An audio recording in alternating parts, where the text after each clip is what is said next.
Hinihingi ng Ombudsman ang mga kopya ng income tax return ni Senador Jinggoy Estrada at kanyang pamilya mula noong taong 2007 para sa isinasagawang lifestyle check.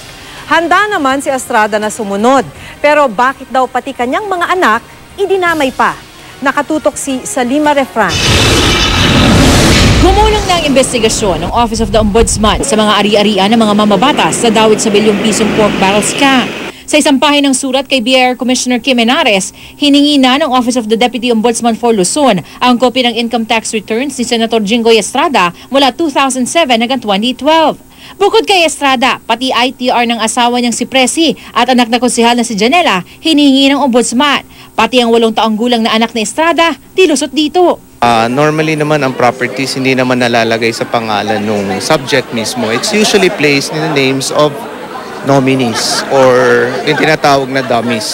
So we have to include everybody that may be related to the subject of the lifestyle check. No? May it be a driver, a kapitbahay, or a relative, for that matter, children, of course. Ayon kay Ombudsman Conchita Carpio Morales, hindi lang si Senador Estrada na kabilang sa nirekomendang kasuhan ng plunder ng Ombudsman kaugnay ng PDAF scam ang isa sa ilalim sa lifestyle check. All respondents who are suspected do have amassed wealth beyond their legitimate income are all subjected to lifestyle checks. I'm open to lifestyle anytime.